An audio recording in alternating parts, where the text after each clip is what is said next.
So good afternoon students. आप लोगों को आपका रिवाइज्ड सिलेबस जो है वो मिल ही गया होगा। आपने देख लिया होगा कि क्या क्या टॉपिक्स जो हैं वो अपने डिलीट हो गए हैं। हमने सारे ही चैप्टर्स जो हैं कंप्लीट पूरे कर लिए थे। सिर्फ चैप्टर 5 जो है आपका वो बचा था। और जो रिवाइज्ड सिलेबस आया है उसमें आपका चैप्टर 5 पूरी तरीके से हटा दिया।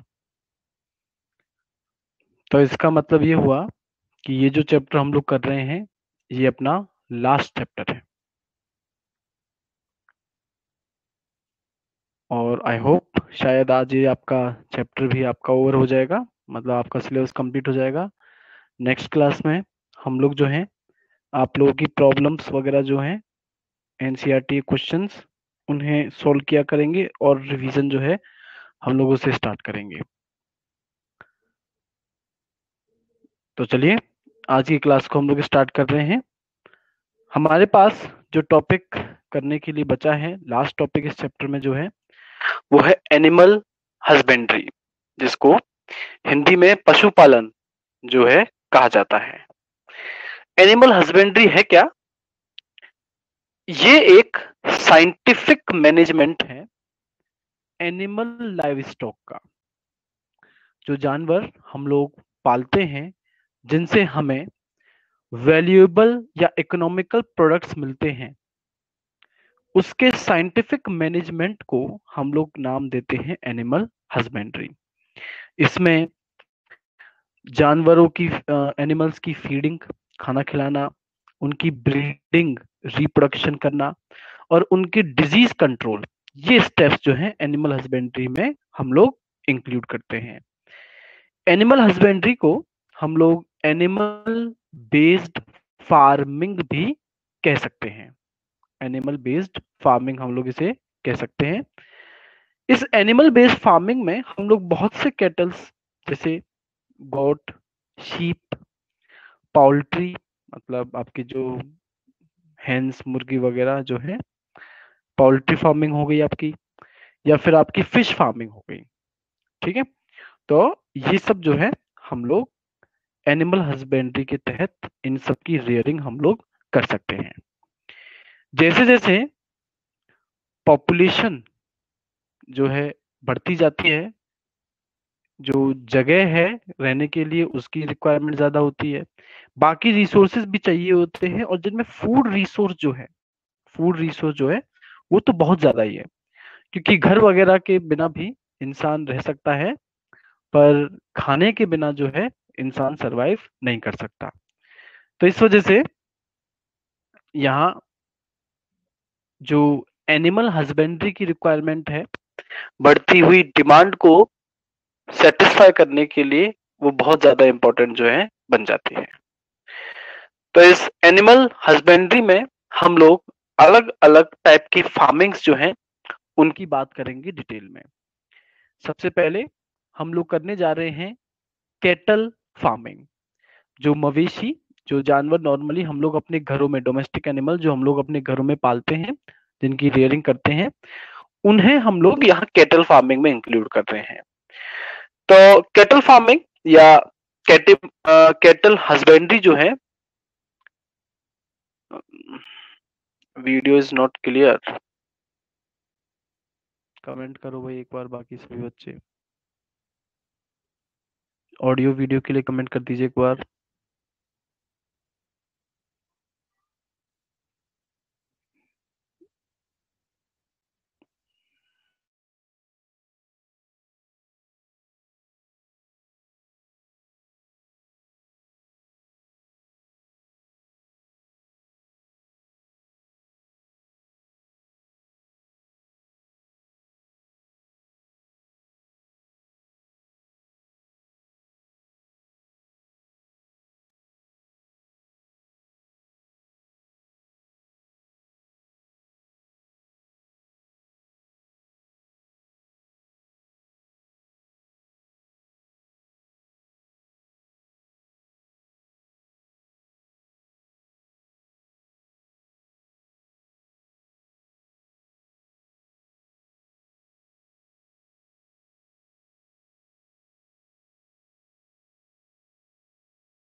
अभी चेक कीजिए बच्चों ऑडियो वीडियो।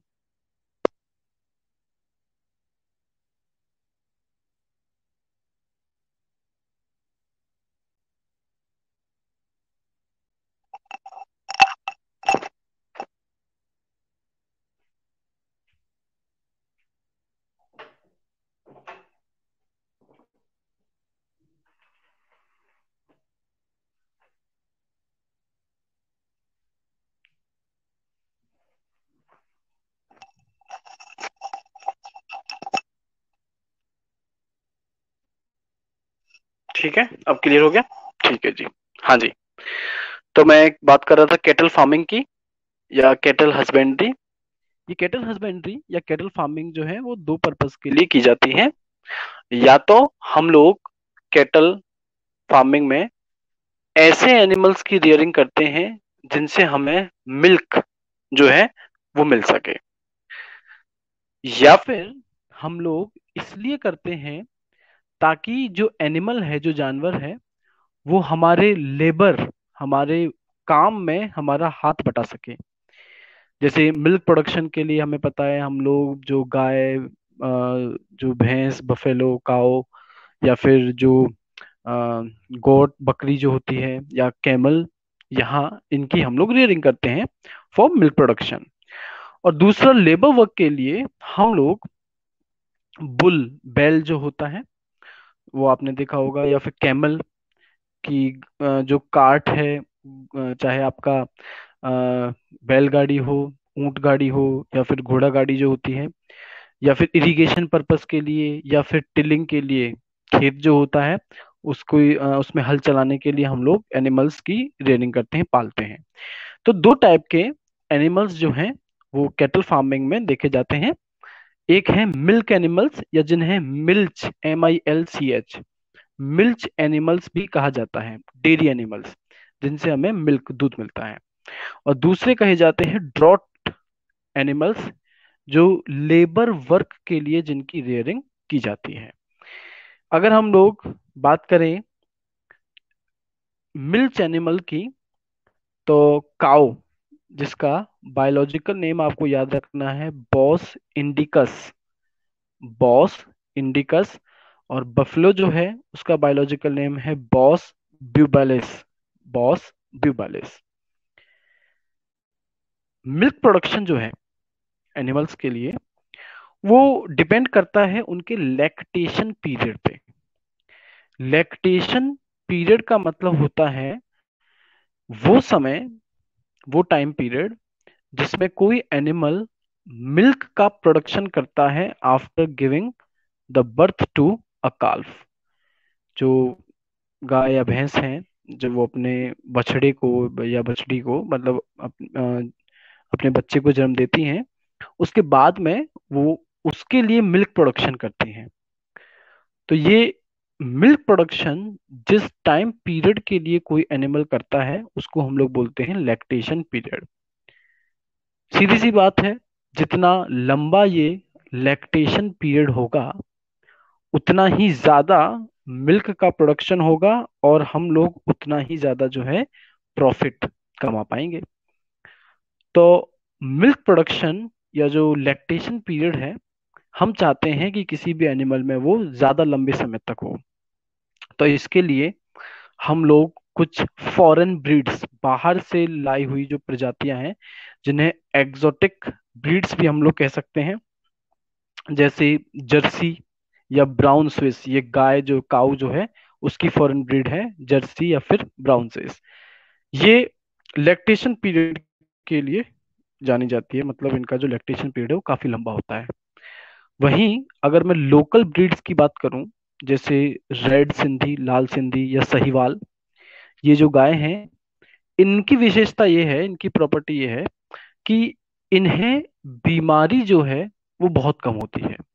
तो डिजीज रेजिस्टेंट होती हैं ये जो हमारी लोकल ब्रीड्स हैं। तो इनका फायदा तो ये हुआ। और जो फॉरेन ब्रीड, जो बाहर से लाई हुई जो काउस की जो ब्रीड है, उनका फायदा ये है कि उनका लैक्टेशन पीरियड जो है वो ज्यादा होता है।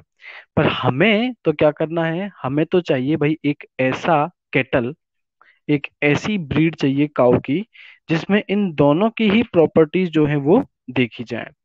दोनों की प्रॉपर्टीज देखी जाए का मतलब है कि भैया एक तो लैक्टेशन पीरियड जो है वो भी इनका लंबा हो, और दूसरा ये कि ये जो है आपके कैटल्स, इन्हें बीमारियां जो हैं, डिजीज, वो कम से कम होनी चाहिए। ठीक है, तो हमारे पास में एक इंटेक्स क्वेश्चन आ रहा है, which method is commonly used for improving cattle breeds and why. तो जो मेथड है वो है आपका कैटल फार्मिंग। ठीक है, और कैटल फार्मिंग में हम लोग क्या करते हैं, हम लोग एक फॉरेन ब्रीड और एक लोकल ब्रीड जो है, इन दोनों का आपस में रिप्रोडक्शन करवाते हैं, जिसको हम लोग क्या साइंटिफिकली बोलते हैं, क्रॉस।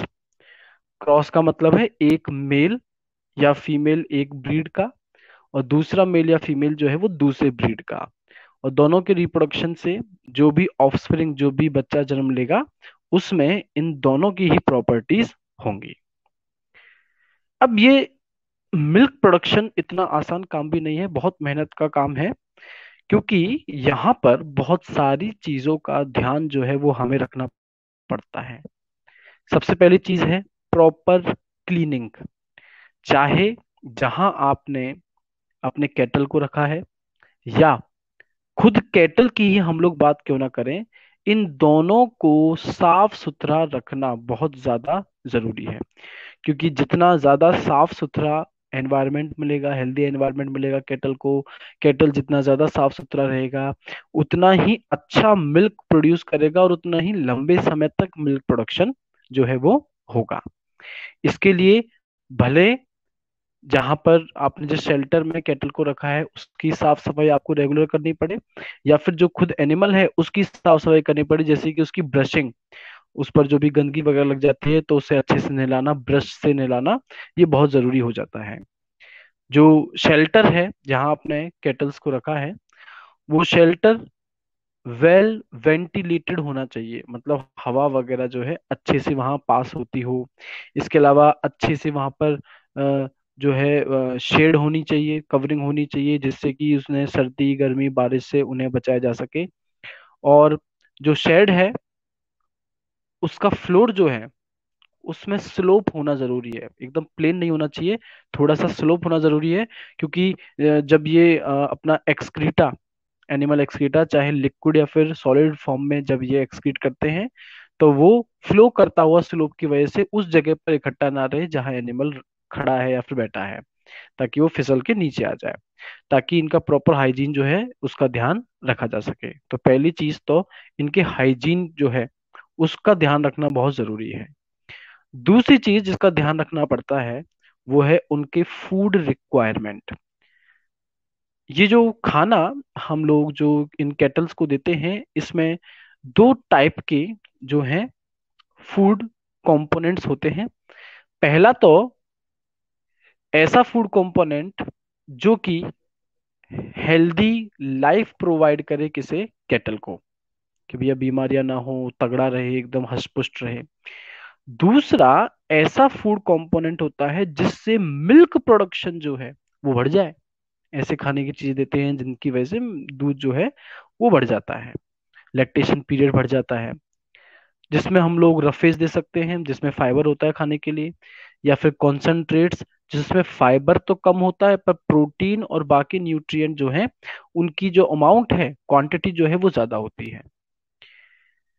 कैटल जो है आपका, उसकी डाइट बैलेंस्ड होनी चाहिए, जितनी चीजें जिस अमाउंट में रिक्वायर्ड होती हैं वो सभी चीजें उसमें मौजूद होनी चाहिए, तभी आप ज्यादा से ज्यादा जो है प्रॉफिट कमा पाएंगे।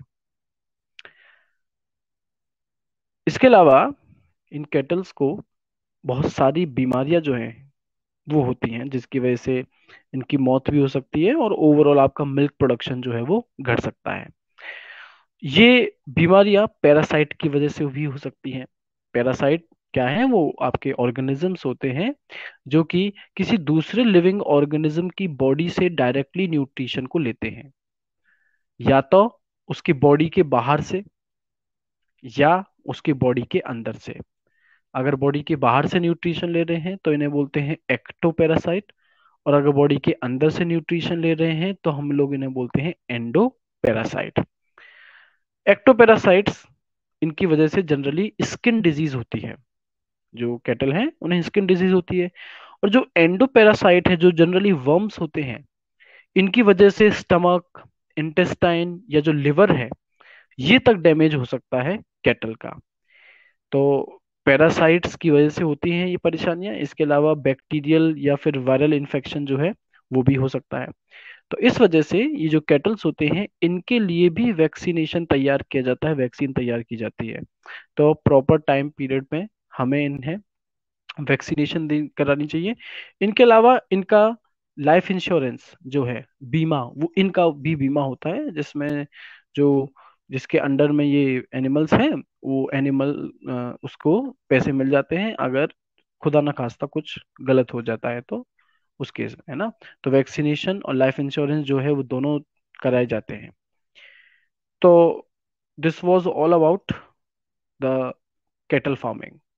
ठीक है। नेक्स्ट, एनिमल हस्बेंड्री में जो नेक्स्ट टाइप की फार्मिंग है हमारे पास, वो है पोल्ट्री फार्मिंग। पोल्ट्री फार्मिंग में हम लोग जो मुर्गी पालन जिसको हम लोग बोलते हैं, फाउल जो है, उनका हम लोग रेयरिंग करते हैं दो चीजों के लिए। एक तो एग, अंडों के लिए, या फिर मीट जो है उसके लिए। तो जो पोल्ट्री फार्मिंग के लिए जो ब्रीड हम लोगों को चाहिए होती है, वो दो टाइप की ब्रीड्स हम लोग देखते हैं। एक को बोलते हैं लेयर और एक को हम लोग बोलते हैं broiler. Layer which lay eggs, मतलब ऐसे आपका फाउल जो कि क्या प्रोवाइड करे, जो कि एग लेइंग के लिए इस्तेमाल में लिया जाता है, और एक दूसरा जिसको मीट के लिए इस्तेमाल में लिया जाता है।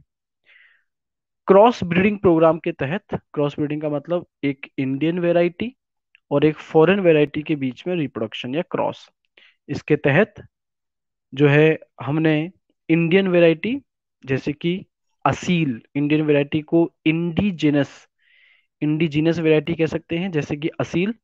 और ऐसे ही फॉरेन वैरायटी जिसको आप एग्जोटिक वैरायटी कह सकते हैं, जैसे कि लेग हॉर्न। इनके क्रॉस के थ्रू हमने बेटर या इम्प्रूव्ड वैरायटी जो है वो हम लोगों ने डेवलप्ड की है। और ये जो न्यू वैरायटी डेवलप हुई है, इसमें जो इम्पोर्टेंट करेक्टर्स जो हम लोग लेकर के आए हैं वो है number and quality of chicks. ये ज्यादा से ज्यादा रिप्रोडक्शन करते हैं और ज्यादा से ज्यादा जो चिक्स हैं वो पैदा करते हैं। दूसरा, इनमें जो ब्रॉयलर्स होते हैं वो छोटे होते हैं। वो छोटे होते हैं क्योंकि जितने छोटे ये होंगे, इनका फूड रिक्वायरमेंट जो है उतना ही कम होगा। इनका फूड रिक्वायरमेंट उतना ही कम होगा। और जब कोई एनिमल लंबा होता है तो वो मीट की वजह से, अपने मांस की वजह से लंबा नहीं होता, वो अपने सॉलिड बोन्स की वजह से लंबा होता है। अब भाई हड्डियां तो खाते नहीं हम लोग, हम लोगों को मीट चाहिए। तो जितना वो छोटा होगा उसमें बोन्स उतनी कम और मीट जो है वो उतना ही ज्यादा होगा। तीसरा, समर अडेप्टेशन कैपेसिटी, या जिसको आप कह सकते हैं टॉलरेंस टू हाई टेम्परेचर। ज्यादा तापमान को झेल जाना, जिस तरीके से मौसम वगैरह बदलते जा रहे हैं, गर्मी जब होती है तो बहुत ज्यादा हो जाती है। इसमें बड़े बड़े छोटे छोटे एनिमल्स सभी बहुत ज्यादा परेशान होते हैं और इवन मर भी जाते हैं। तो ये जो हमने क्रॉस ब्रीडिंग के थ्रू जो नई वैरायटी जनरेट की है, ये टेम्परेचर टॉलरेंस दिखाती है, मतलब कि गर्मी का असर इन पर नहीं होता। इसके अलावा लो मेंटेनेंस रिक्वायरमेंट, इनके मेंटेनेंस मतलब कि बीमारियां वगैरह कम हो रही हैं तो खर्चा वगैरह नहीं हो रहा, मेंटेनेंस जो है वो कम चाहिए। इसके अलावा जो एग लेइंग बर्ड है वो साइज में छोटी हो गई है, जिसकी वजह से उसकी डाइट वगैरह जो है वो हमारे लिए काफी सस्ती पड़ती है। इन टेक्स्ट क्वेश्चन है आपके पास में एक, discuss the implications of the following statement। Statement है, it is interesting to note that poultry in is India's most efficient converter of low fiber food stuff into highly nutritious animal protein food। बहुत सीधी सी बात है। जो बहुत सस्ते खाने लायक चीजें हैं जिन्हें ये मुर्गियां वगैरह खाती हैं, बहुत सस्ती पड़ती है। पर इन्हें खाने के बाद जो ये अपनी बॉडी के अंदर मसल्स, मांस, मीट बनाती है, उसके अंदर प्रोटीन और जो रफेज है हमारे पास, वो बहुत ज्यादा अमाउंट में बढ़ जाता है। तो आपने एक सस्ते से फूड रिसोर्स को एक महंगा और हाईली प्रोटीन रिच डाइट में आपने कन्वर्ट कर दिया। आगे चलें एग एंड ब्रॉयलर प्रोडक्शन के बारे में। तो देखो, ब्रॉयलर चिकन जो है, इन्हें जनरली ऐसे सप्लीमेंट्स मतलब फूड वगैरह दिए जाते हैं जिनकी वजह से इनके अंदर बेटर क्वालिटी ऑफ मीट जो है वो डेवलप हो, इसलिए इन्हें विटामिन रिच जो है फूड दिया जाता है। इनकी केयर की जाती है कि कहीं मर ना जाए, है ना, क्योंकि जब तक बड़ा नहीं होगा तब तक ये आपको प्रॉपर फायदा नहीं देगा। तो इनकी मोर्टेलिटी मतलब जो डेथ रेट है उसे कंट्रोल किया जाता है। इसके अलावा इनकी जो मेंटेनेंस है, जिसमें स्पेशली जो फेदर वगैरह जो है उनको मेंटेन करना, साफ सफाई का ध्यान रखना, ये सब देखा जाता है। और ऐसी इसी तरीके से जो एग लेंग हमारे पास में जो होता है, वैरायटी है जिसको लेयर्स हम लोग बोलते हैं, यहाँ हमें ध्यान रखना पड़ता है कि भाई जो प्रॉपर टेम्परेचर और हाइजीन है, जहाँ उन्हें रखा जा रहा है, जहाँ उनकी कल्टीवेटिंग की जा रही है, यहाँ रेयरिंग की जा रही है, वो जगह साफ सुथरी है नहीं, उनके एग लेइंग के लिए प्रॉपर टेम्परेचर वहाँ है या नहीं, यहाँ ये चीज जो है वो ध्यान में रखी जाती है। और इसके अलावा उन्हें बीमारियों से और पेस्ट से, अब भाई मान लो एग ले किया किसी ने, अब अगर उसको कोई पेस्ट खा जाए, अंडे को कोई पेस्ट खा जाए, तो फिर नुकसान तो हो ही गया। तो इन सब चीजों का ध्यान भी वहां रखा जाता है। जबकि हाउसिंग, न्यूट्रिशनल और एनवायरमेंटल रिक्वायरमेंट जो है ब्रॉयलर्स की, वो एग लेयर से क्या है, हटके है, अलग है। इन्हें प्रोटीन ज्यादा चाहिए, विटामिन ज्यादा चाहिए। विटामिन ए एंड के तो इनकी डाइट में रेगुलरली होने ही चाहिए। पोल्ट्री फार्मिंग में जो फाउल यूज होते हैं उन्हें भी बहुत सारी बीमारियां होती है, चाहे वायरल हो, बैक्टीरियल हो, फंगल हो, पैरासाइटिक हो, है ना, या फिर न्यूट्रिशनल डेफिशिएंसी भी हो सकती है। प्रॉपर न्यूट्रिएंट्स इन्हें ना मिल पाए तो ग्रोथ नहीं होगी इनकी। तो इस वजह से इनकी डाइट को, इनके सैनिटेशन को, हाइजीन को, इन सब का ध्यान रखा जाना उतना ही ज्यादा जरूरी है, बाकी जितना दूसरे एनिमल्स का।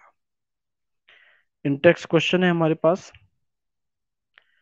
क्वेश्चन है, what management practices are common in dairy and poultry farming. तो इन दोनों टाइप की फार्मिंग में वो कौन सी चीजें हैं जो कॉमन है। जैसे पहला तो आपका प्रॉपर क्लीनिंग एंड हाइजीन, साफ सफाई दोनों में ही बहुत जरूरी है। दूसरा, जो वेंटिलेशन, हाउसिंग जहाँ रखा जा रहा है शेल्टर में, हाउसिंग में प्रॉपर वेंटिलेशन होना चाहिए, प्रॉपर टेम्परेचर होना चाहिए। तीसरा, डिजीज कंट्रोल जो है वो बहुत कॉमन है, वो दोनों में ही जरूरी है। और चौथा जो है वो है प्रॉपर फीडिंग, जो डाइट प्रोवाइड की जा रही है वो प्रॉपर वे में और प्रॉपर न्यूट्रिएंट्स उसमें होने ही चाहिए। तो ये दोनों में कॉमन है। फिर तुम्हारा दूसरा क्वेश्चन है, what are the differences between broilers and layers and in their management. एक तो उन दोनों में अंतर बताने हैं और उनके मैनेजमेंट में अंतर। तो भाई अंतर तो उनकी डेफिनेशन ही है कि एक को हम लोग रेयर करते हैं एग लेइंग के लिए, और एक को हम लोग रेयर करते हैं किसके लिए, मीट के लिए। अगर उनकी मैनेजमेंट की बात करें, तो जो डेली फूड रिक्वायरमेंट है ब्रॉयलर का, उसमें प्रोटीन ज्यादा होना चाहिए, फैट ज्यादा होना चाहिए, विटामिन ए और के जो है वो ज्यादा होने चाहिए। जबकि जो लेयरर हैं, उनकी डाइट में सस्ता सा फाइबर डाइट जो है वो उनकी होती है नॉर्मल सी, जिनमें जो खेत खेत वगैरह में जो साइड प्रोडक्ट वगैरह निकलते हैं, चाहे धान हो या फिर ऐसा कोई कचरा हो बायोडिग्रेडेबल, या फिर खराब हो चुके गेहूं वगैरह हो, ग्रेन्स वगैरह, ये भी उन्हें दिए जा सकते हैं। ठीक है, तो ये अपने पास में कुछ इनके बीच में अंतर हो गए और कुछ सिमिलरिटीज हो गई। तो ये हम लोगों ने किया हमारा पोल्ट्री फार्मिंग। नेक्स्ट जो अपने पास में है करने के लिए एनिमल हस्बेंड्री में, उसका नाम है फिश प्रोडक्शन, या जिसे आप फिशरी फिशरी भी कह सकते हैं। फिश प्रोडक्शन एक बहुत ही सस्ता सोर्स है पैसे कमाने का भी, और हमारे लिए ऐसी डाइट का अरेंजमेंट करने के लिए जिस डाइट में प्रोटीन जो है वो प्रॉपर भरपूर मात्रा में हो। तो फिश प्रोडक्शन का मतलब ओनली फिश, सिर्फ मछलियों की ही रियरिंग नहीं है। इसके अलावा बहुत से शेल फिश होते हैं, जैसे प्रॉन्स होते हैं, मोलस्कन्स होते हैं, मतलब जो पानी में जिंदा रहते हैं और उनकी रियरिंग की जाए, उनको हम लोग फिश प्रोडक्शन कहते हैं। खाने के लिए तो की जाती है, बाकी दूसरे प्रोडक्ट्स के लिए भी यहाँ जो है इन एनिमल्स की रियरिंग की जाती है। ये एनिमल की रियरिंग, ये फिश रियरिंग है, ये दो टाइप से हो सकती है। पहला कहलाता है कैप्चर फिशिंग, मछली पकड़ना। आप मछली जो है उसका प्रोटेक्शन प्रोटेक्शन खाने पीने की रिक्वायरमेंट कुछ नहीं देख रहे, आपके आसपास कोई नदी तालाब झरना है, तो आप वहां जब जा रहे हैं प्रॉपर साइंटिफिक मेथड से जाल वगैरह बिछा रहे हैं और जो मछली वगैरह है उन्हें पकड़ रहे हैं। तो एक फॉर्म इसकी हो जाती है फिश कैप्चरिंग। और जो दूसरी फॉर्म है वो है फिश फार्मिंग, जिसमें हम लोग मछलियों को के के एग जब वो अंडे में होती है तब से लेकर के मछली एडल्ट होती है, फिश एडल्ट होती है और उससे वैल्यूएबल प्रोडक्ट मिलते हैं, तब तक का सारा खर्चा उठाते हैं, देखभाल हम लोग करते हैं, चाहे वो किसी नेचुरल सोर्स में हो चाहे वो किसी आर्टिफिशियल सोर्स में हो। ये फिश कल्चरिंग, फिश प्रोडक्शन दोनों तरीकों से फ्रेश वाटर में भी किया जा सकता है, जिसे इनलैंड फिशरी हम लोग बोलते हैं, या फिर ये सी वाटर में भी किया जा सकता है, जिसे हम लोग मराइन फिशरी बोलते हैं। सबसे पहले हम लोग बात करते हैं मेराइन फिशरी। इंडिया की अगर कोस्टल लाइन की बात की जाए जहां मेराइन फिशरी देखी जाती है, तो वो कोस्टल एरिया जो है वो 7,500 किलोमीटर, इतना लंबा एरिया है। जो पॉपुलर मराइन फिश हैं वो पेम्पलेट, मैकरल, ट्यूना, सरडाइन या बॉम्बे डक, ये हैं। इन्हें जाल की मदद से भी पकड़ा जा सकता है या इनकी रेयरिंग जो है वो भी की जा सकती है। कुछ मैराइन फिश खाने की जगह पैसा कमाने के पर्पज से पकड़ी जाती हैं, जैसे कि मुलेट, बेतकी, पर्ल स्पॉट या फिर शेलफिश जैसे कि प्रॉन। मजल ऑयस्टर, ऑयस्टर्स जो हैं वो पर्ल प्रोडक्शन के लिए भी उनकी रेयरिंग की जाती है। जो मोती बनता है वो ऑयस्टर ही बनाते हैं, तो खाने के लिए ही तो है ही, इसके अलावा मोती वगैरह बनाने के लिए भी हम लोग इनकी रेयरिंग इस पर्पज से करते हैं। जो मराइन फिश है उसके बाद बात करते हैं इनलैंड फिशरी की, जिसमें हम लोग फ्रेश वाटर फिश जो है उनकी रेयरिंग हम लोग करते हैं। तो ये कैनाल्स, पॉन्ड्स, रिजर्वॉयर्स या फिर रिवर्स वगैरह इनमें जो है की जाती है। तो ये आर्टिफिशियल भी हो सकते हैं और ये जो है वो नेचुरल भी हो सकते हैं। कई दफा ऐसा देखा जाता है कि इनलैंड फिशरी राइस क्रॉप जो है, जिस खेत में आपने चावल उगाया है उसी में की जाती है, क्योंकि चावल जो है वो आपका पैडी फील्ड में ग्रो करता है और वो पूरा तरीके से पानी में डूबा रहता है। तो जब भी पानी आपको भरना ही है तो फिर क्यों ना इस पानी में हम लोग फिशरी भी कर लें, है ना। तो इस पर्पज से जो राइस क्रॉप है उसके साथ में भी फिशरी जो है वो की जाती है। लोकल वैरायटी हो या बाहर से लाई हुई इंपोर्टेड वैरायटी हो, दोनों की कल्टीवेटिंग, दोनों की फिशरी एक साथ की जाती है। इस मिक्स्ड सिस्टम में हम लोग क्या करते हैं, एक फिश पॉन्ड के अंदर, एक सिंगल फिश पॉन्ड के अंदर 5 और 6 अलग अलग टाइप की स्पीसीज जो हैं उन्हें छोड़ देते हैं। वो इसीलिए क्योंकि इन हर एक स्पीसीज का जो फूड रिक्वायरमेंट है वो अलग अलग होता है। हैबिटेट जो है वो अलग अलग होता है, जिसकी वजह से इनके बीच में कंपटीशन नहीं होता। भाई अगर सभी एक जैसी चीजें खाएंगे तो सीधी सी बात है सबके बीच में कंपटीशन होगा, और कंपटीशन में कोई जिंदा रहेगा कोई मर जाएगा। पर अगर सभी अलग अलग टाइप के खाना खाएं, अलग अलग हैबिटेट इनकी हो, तो उस केस में इनके बीच कोई कंपटीशन नहीं होगा, और सभी के सरवाइव करने के चांसेस जो है वो ज्यादा रहेंगे। जैसे कि एक सिस्टम का एग्जांपल हमें दिया है, जैसे कि कटला फिश का नाम है। ये सरफेस पर रहती है, और सरफेस पर जो छोटे मोटे जानवर होते हैं उन्हें खाती हैं। रोहू, ये मिडल जोन, ये पॉन्ड के कहीं बीच में होती है। मृगाल और जो कॉमन क्रैप है ये बॉटम पे रहते हैं। और जो ग्रास क्रैप्स हैं ये वीड्स, बॉटम पर जो अनवांटेड प्लांट्स वगैरह उग गए हैं ये उन्हें खाते हैं। तो इन सभी स्पीसीज की फूड हैबिट्स अलग हैं, रिक्वायरमेंट अलग हैं, हैबिटेट और इनकी जो हैबिट्स हैं वो अलग अलग हैं। तो जिसकी वजह से इनके बीच में कोई कंपटीशन देखा नहीं जाता, और इन सभी के सर्वाइवल रेट जो है वो ज्यादा रहता है। पर एक परेशानी वो जो है वो ये है कि इस टाइप के कंपोजिट फिश कल्चर में जो ब्रीडिंग होती है वो breeding monsoon area, monsoon time period में ही होती है। मतलब पूरे 12 महीने आप लोग जो है ब्रीडिंग नहीं कर सकते, सिर्फ मॉनसून टाइम पीरियड पर ये लोग जो है ये ब्रीड करते हैं। अगर आप बाहर से कोई फिश सीड प्रोवाइड कर दो इस पॉन्ड में, तो वो बाकी सबके साथ में मिक्स हो जाएगा। फिश सीड का मतलब है यहाँ पर आर्टिफिशियल जो एग, जो जिससे आपकी नई वैरायटी जो है ग्रो करेगी। तो वो अगर यहाँ पर आप डाल दें तो वो बाकी सबके साथ में मिक्स हो जाएगा, और हमें पता नहीं चलेगा कि कौन सी वैरायटी इसमें पहले से थी और कौन सी वैरायटी जो है वो बाहर से डाली गई है। इस वजह से हम लोग इन कंडीशंस में इस कंडीशन को ओवरकम करने के लिए अलग अलग टैंक्स में इनकी रेयरिंग करते हैं। और केमिकल्स जो लैब में या फिर फैक्ट्रीज में केमिकल्स जो हॉर्मोन्स बनाए गए हैं वो आर्टिफिशियली हम लोग बाहर से डालते हैं। इस प्रॉब्लम का सॉल्यूशन ये है। तो हमारे पास एक इंटेक्स क्वेश्चन आ रहा है, how are fish obtained. Fish जो है वो कैसे ऑब्टेन की जाती है, आपको दोनों तरह की फार्मिंग यहाँ बतानी है, कैप्चरिंग और एक कल्चरिंग।